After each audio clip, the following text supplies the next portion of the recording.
My name is Ben Griffiths. I'm Lauren Griffiths. We got married on May 27th, 2016. When we first got married, he was working part-time and I hadn't started working yet. And so we were living off of his part-time salary, and we both grew up tithing. And so from the day we got married till September, we lived off of just my part-time income while paying for me to go to school still. I honestly tried to convince him for the first couple months not to tithe because we didn't have any money. Okay, well, can we just wait a couple months and tithe once we get a full-time job? Yeah, make up for it later. And he was much more like the, just trust God, He will provide. And I was like, financially it doesn't make sense. We have a budget. It doesn't fit.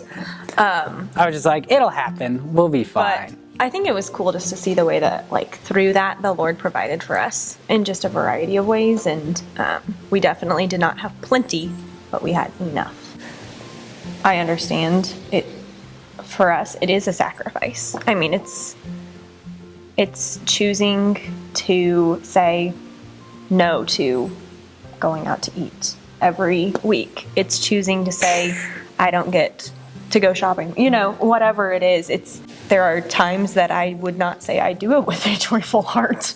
I think I would say the joy comes later.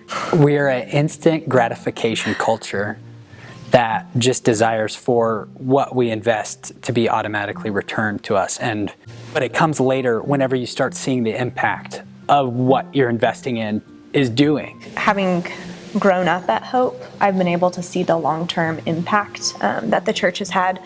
I think I didn't think about it until I started working here and seeing that every day of being in staff meetings and hearing about all the work that's being done for people, and not just Hopesters and not just our church, but it's going to people in Andover, people in East Wichita, people in Augusta, Towanda that need help. That's a church-held belief that we're not doing this just for us. We're not giving our money so that I get benefit as a staff member, or this is going back to me to use for kids in my youth group, but it's going to help the people who are in need around us in our community and our church.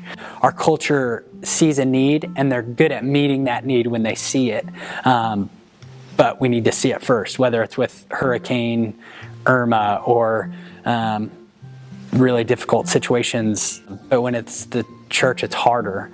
And I think it's because you're not down there and you don't see that as much.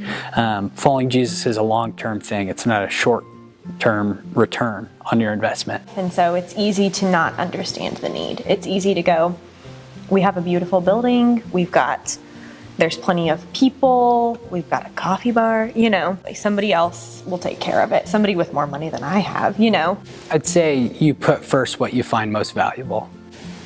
Growing up, I always thought giving first meant like, that's the first thing out of my paycheck. And it's not. But I think for us, it's more of an attitude of the heart, of knowing like, it's not if we have the money at the end of the month. It's not, if we don't need it for X, Y, Z. This is what we're going to give, and because we desire to meet that need, and because we feel like, as followers of Jesus, that is something we are called to do. But now, like, the more that we have started to do that, and the more it's something where I'm like, I'm excited about this. I want to give, and I want to be able to be a part of the ways that the Lord is moving. And maybe can I say something else? No. Yeah, real quick? We're done. And we're done. I would say we don't do it perfectly. And my heart isn't still always first. It's not always intentional. But I think that's the conflict of the heart, to be able to dive in and go, okay, there's a reason that I'm struggling with this. There's a reason I'm wrestling with this. And that reason is it's shaping you. It's molding you into more of who Christ desires for you to be. Just because it's not comfortable doesn't mean it's wrong. That's going on the tape.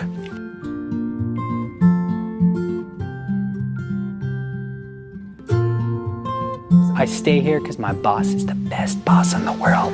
Volunteer in the high school ministry. You're perfect.